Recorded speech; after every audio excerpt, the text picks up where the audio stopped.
What's up YouTube? Welcome to my channel.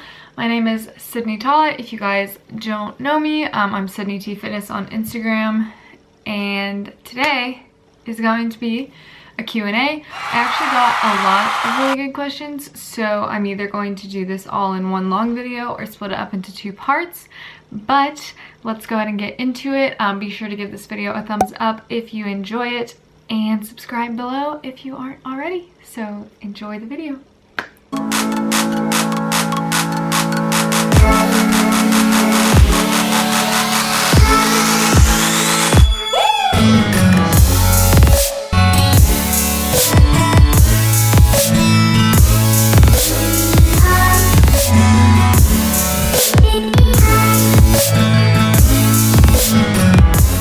Alright, so first question is from Eat, Lift, Bake, and it says, digestion tips. I take OptiGreens, eat whole foods, drink tons of water, etc. Struggling. So I would say that drinking tons of water and OptiGreens would probably be my first two recommendations, which makes me think that you're probably eating something that you are intolerant to and maybe don't really realize that that's what's causing it. Or you might just have some more underlying gut issues that you need to work on first. So maybe going to see somebody about it and see what they think. Because I would say OptiGreens have probiotics in them and plant enzymes that help with digestion. But also what I would say with the OptiGreens is, and by the way, OptiGreens is a product by First Form. It's like an organic, non-GMO greens product. Anyway, so that's what she's talking about. But I would say maybe move your serving down to 1 scoop, because some people, if your gut already is not where it should be when you start taking it, it can actually irritate it more. So I would start with maybe 1 serving and like half the water so that the taste is right. And then kind of work your way up, and then also just maybe see if eliminating dairy might help, or at least reducing it, or even maybe pairing your foods to where you're getting like not too much like protein at one meal, so breaking it up kind of evenly throughout the day rather than having like 50 grams at one meal.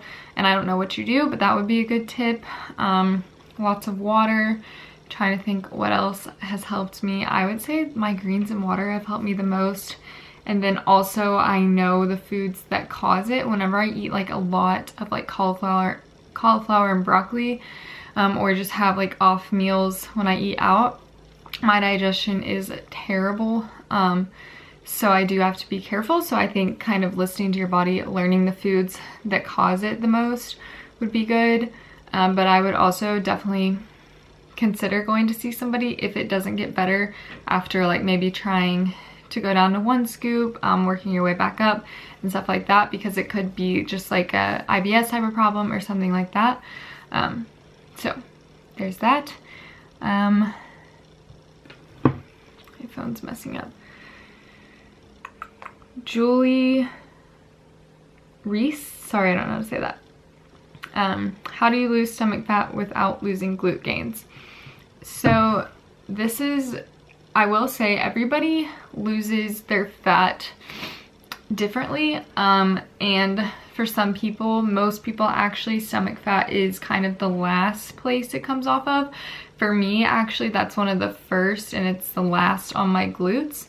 But for a lot of people, stomach is the last thing. So they have to get relatively pretty lean in order to actually like see the stomach fat coming off.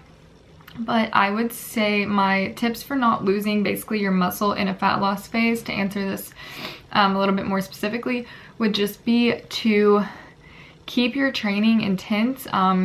Don't think just because you're eating less you need to like go lighter on weight. Like push your weights and try to keep them as heavy as you can. Try not to lose that strength, and then keep your protein up. I personally increase my protein even more. So right now it's like whenever I'm in a building phase, I'll just do like 1 gram per pound, kind of like desired body weight.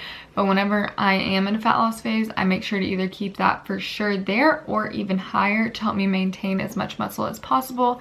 Also keeping in mind things like overdoing HIIT, or not dropping your calories too much. These can all lead to losing your muscles. So if you drop your calories super low and just try to get off the weight really fast, you will lose muscle. So taking it slow and steady is going to help you maintain that muscle also. So that would be my biggest tip. Keep the protein up. Watch the cardio that you're doing. Make sure, like, it's not bad to have some HIIT sessions in there, but be sure that you're taking care of your body and not just like killing yourself trying to do HIIT and lifting. So yeah, that would be my biggest tip. Court_lay 1996. What sources do you get your protein from? I get my protein from a variety of sources. The main ones being egg whites, lean ground beef. I try to get 90-10 or 93-7, I think is the other one I get. Ground turkey. I don't personally do deli meat very often. It just is, I don't know what it is about it. It kind of grosses me out, but I do sometimes, but not usually. Like, I haven't bought it in probably like 3 months. Anyways, turkey bacon. What else?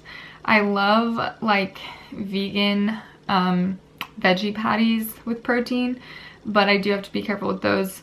Not right now because I have like 1,000,000 macros, but like if you are in a fat loss phase, you have to do, like, you do have to watch the fat and carbs on those. I actually love tempeh and I love like scrambled tofu, but both of those kind of hurt my stomach, so I don't get them very often. Protein powders, my Formula 1 and Level 1, and then my Level 1 bars, which are freaking amazing. They just came out with them and I'm already obsessed. So yeah, those are kind of my main sources. And then like I get my trace proteins from like my oats and my nut butters and things like that. I am definitely not vegan or anything. I eat quite a bit of meat. Sometimes I wish that I could do less, but a lot of vegan proteins hurt my stomach really bad. So yeah, I do want to start incorporating more like legumes and stuff while I can, because whenever I do have lower macros, it's a lot harder to incorporate those things. So yeah, that's kind of that. And if your stomach doesn't get upset by like soy proteins and stuff, or vegan proteins in general, I think those would also be a great option to kind of mix it around from animal proteins. But, oh, and yogurt. I love Greek yogurts, Chobani Flips, which probably aren't the best thing, but they're super good and they have like 12 grams of protein or something. So abs_faith and fit. Do you plan to compete in the future? So this is one that I'm not going to touch on right now.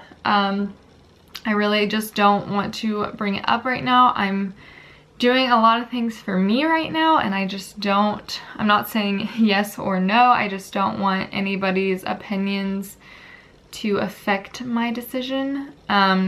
So not gonna say no, I'm not gonna say yes, but I will be addressing this whole topic later. Not sure exactly when, within the next few months. So sorry, not gonna answer that right now, but I will soon.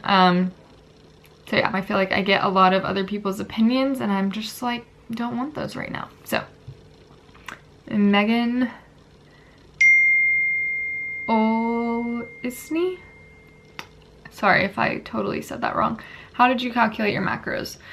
So I would say when I started out, I calculated my macros all wrong, because I just like used a calculator, which those things know nothing about you. They don't know anything about your lean body mass, the amount of muscle that you have, your diet history.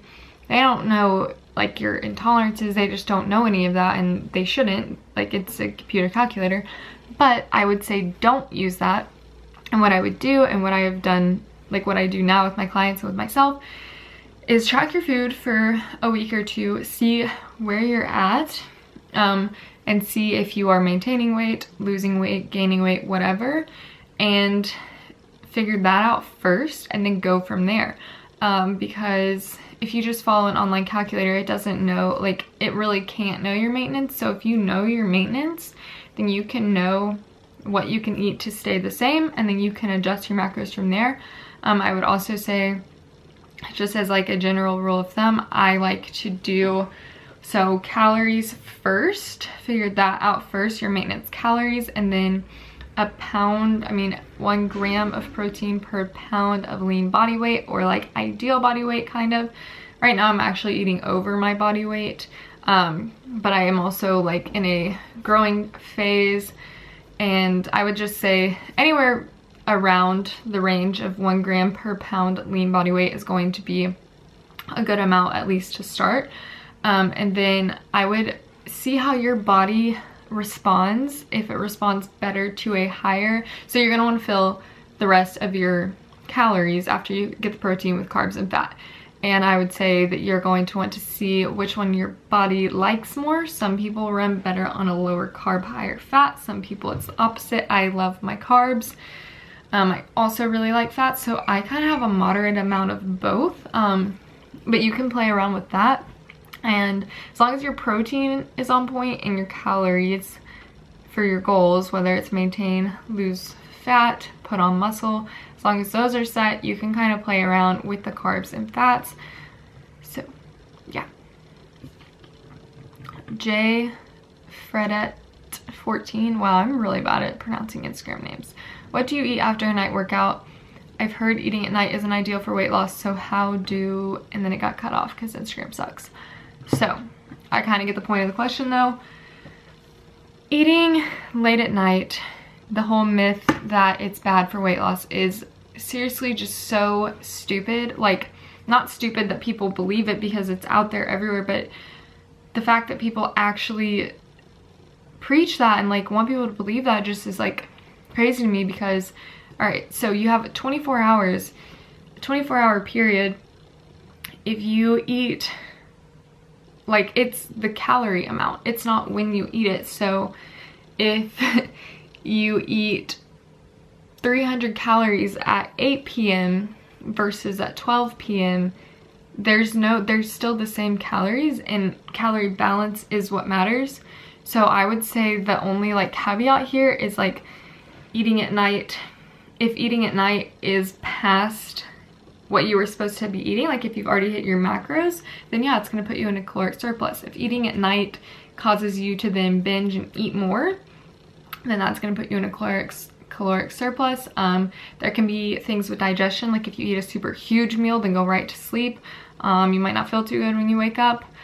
But weight loss wise, fat loss wise, the timing does not matter. Right now, since I have so many calories, I always end up eating a meal late at night just because I really kind of have to. I like cannot fit it all in the day. I actually like to stop eating earlier just because once I'm done, I can like focus on winding down for bed, let my food digest a little bit, and I just feel like I don't have any more like snacking urges because I'm like, okay, I'm done eating. That was my last meal. Now I'm moving on with my night kind of thing. But right now, I literally eat a meal at like 10 every single night. And yeah, so it's about overall calorie balance. So if you need to eat a post-workout meal at night, for sure eat it, especially if it's your post-workout meal. You definitely need to be doing that. So ignore that myth, please. Anyways, next question. X Nikki 10. How to fix muscle imbalances like a dominant leg in squats or a stronger arm? Ooh, I really like this question. So I am still learning kind of about this, but I can give you guys just like a few tips. So I actually have a pretty bad muscle imbalance, or I did, I'm working on it with my squats. One of my legs was a lot stronger than the others. So what I've been working a lot on is single leg movements. So split squats, single leg RDLs, single leg lunges, all of that kind of stuff. And really focusing on each leg and doing like the same sets and reps for each, but getting the legs by themselves stronger. And that's going to transfer so much into like your overall movements, like your compound movements, like squats and deadlifts and things like that. So that's what I've been doing, just a lot of single leg stuff. Same with arms, you could just do a lot of single arm stuff to help strengthen the arm.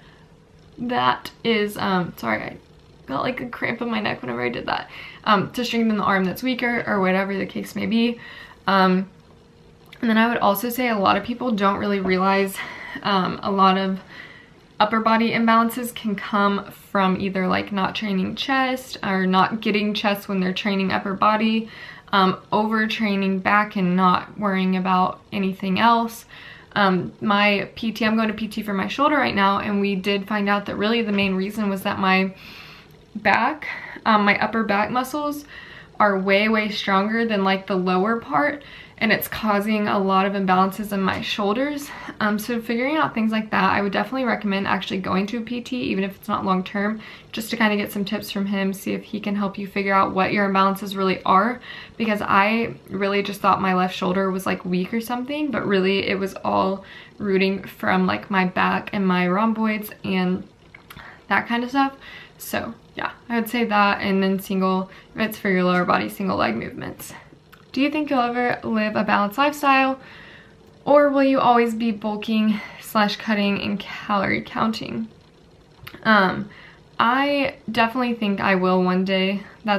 I want to one day, but I don't want to right now. I genuinely love the process of like bulking, cutting, and watching my body change. I think it's really fun. But obviously one day, like, I want to settle down, have a family, have kids. And even when I have kids, like, it doesn't mean I can't still enjoy like kind of more of a bodybuilding lifestyle.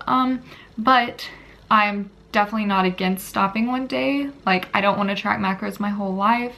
Actually, when I'm in a maintenance phase, I still don't. It's just when I'm like have a set goal of growing or fat loss is when I do. So yeah, I definitely think I will live a balance. I think I live a balanced lifestyle right now because I love what I do and I have balance in it since I do flexible diet, but I know what you're saying. So yes, one day definitely want to like settle down, have a family, have kids.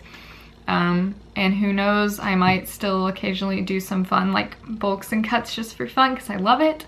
I love to push myself. I love to see myself grow, but I definitely think there will be a point, lots of points in my life where I'm not doing that, because I do know that that's not all that there is to life. So yeah, hopefully that was a good question though, because I do think a lot of people think that like, I think I'm gonna do this forever, and I definitely know that like when I'm 60 with my grandkids or whatever happens when I'm 60, probably not gonna be tracking my macros on my MyFitnessPal. But right now I'm enjoying life, and yeah, that's that. What's next? Binge cycle.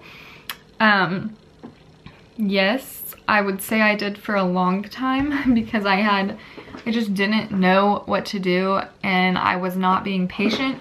And so I would start like a growing phase and then be like, ew, I don't like this. Like, I don't like feeling uncomfortable and getting out of my comfort zone.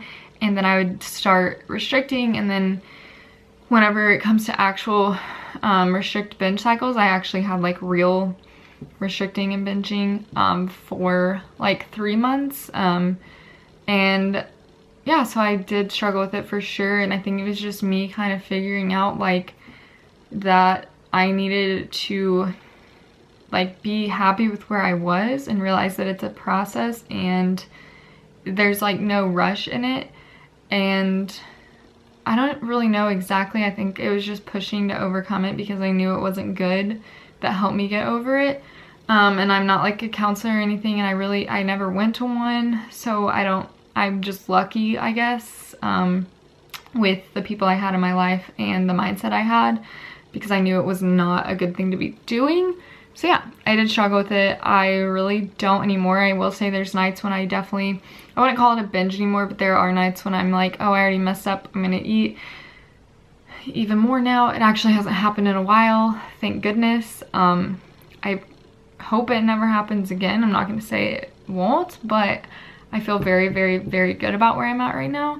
So yeah, I have struggled with that for sure for a lot of years and random times in my life. So okay, I think I'm going to do 2 parts because this is already 19 minutes. So hopefully you guys enjoyed this half. Give it a thumbs up if you did.